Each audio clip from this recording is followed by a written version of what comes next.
is a brand new Gtech AirRam Mark III with voice assist. In other words, it's a vacuum cleaner that talks to you. So let's unbox it and see what it's like with its all new features.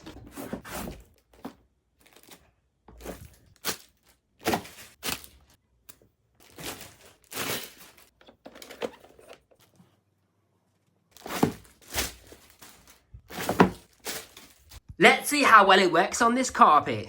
To start cleaning, push the cleaner head down with your foot and you switch it on right over here.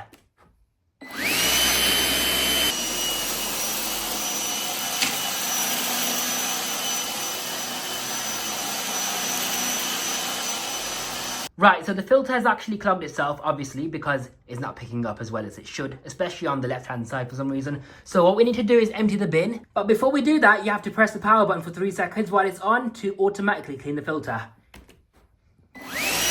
So, 3, 2, 1. Cleaning filter.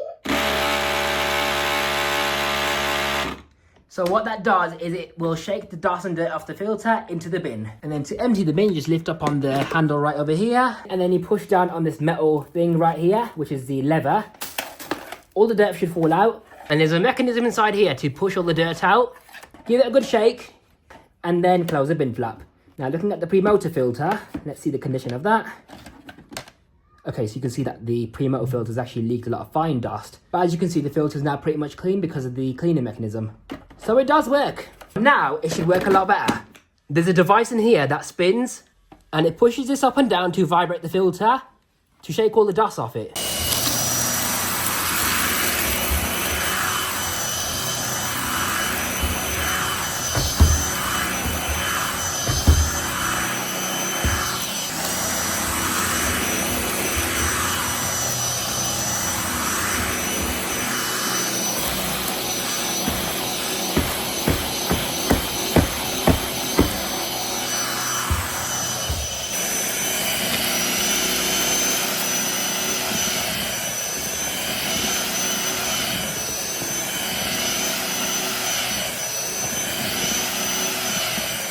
So on the front, it did the worst, but on the sides, because of these edge cleaning rotating bristles, it actually does something, but looking at the results, they're not perfect because you're going to need more than just a sweeping motion because there's no suction at the edges whatsoever.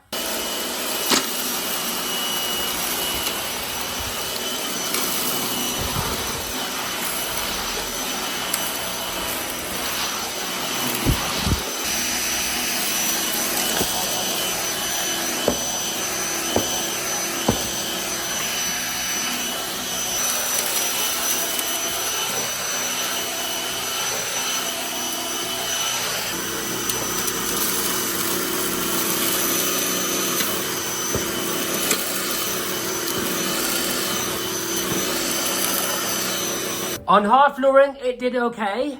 Not perfectly though, because there's a lot of gravel left behind.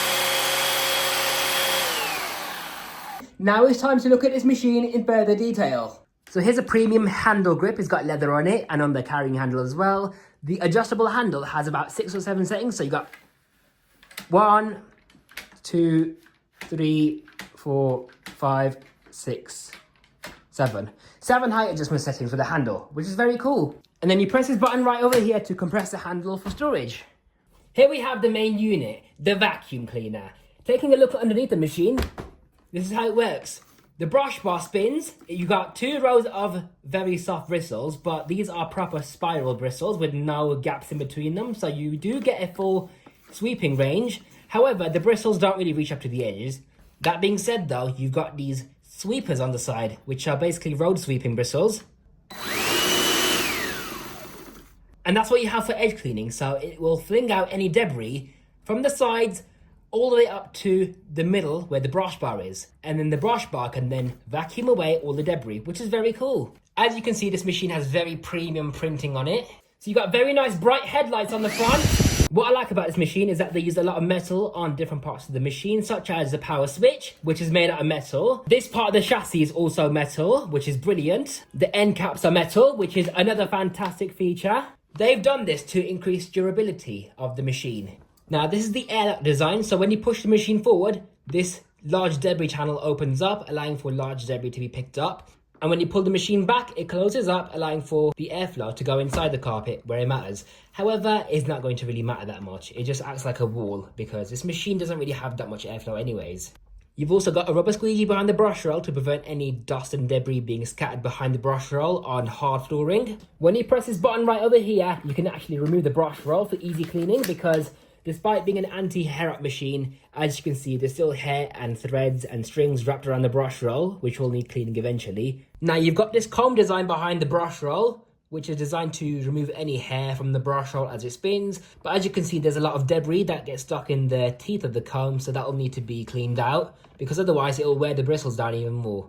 Although I'm not too sure if it'll actually do that because the teeth of the comb can't be scraping against the bristles that much, can they? So maybe it doesn't matter after all. But look, even this driving cog is made out of metal, which is very high quality. We love that on a Hoover. Now, this is pretty much a very sophisticated carpet sweeper that works well because you've got a brush roll that spins, and then behind that, you've got the bin or the tray, and that's where all the dirt enters. So because this machine hardly has an air path with no ducting at all, it should never ever clog itself. Now, to empty the bin, you lift up on this handle to remove the bin. I don't like how this is all open and exposed because debris can fall out of it. But to empty it, you press down on this metal thing and then the bin flap opens up like so. And when you push this all the way down, you got this metal thing inside there to push all the debris out. And directly above that, you got your pre-motor filter. So you press on these two clips to remove the cover. And here's your pre-motor filter. Now, the way the filter cleaning mechanism works is quite simple. Right where the motor is, you got this spinning disc, which is quite bumpy.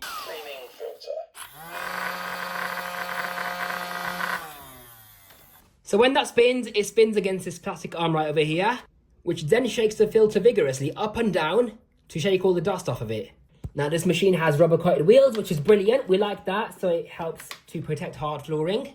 There's a small light bulb inside the bin to help see if it's full.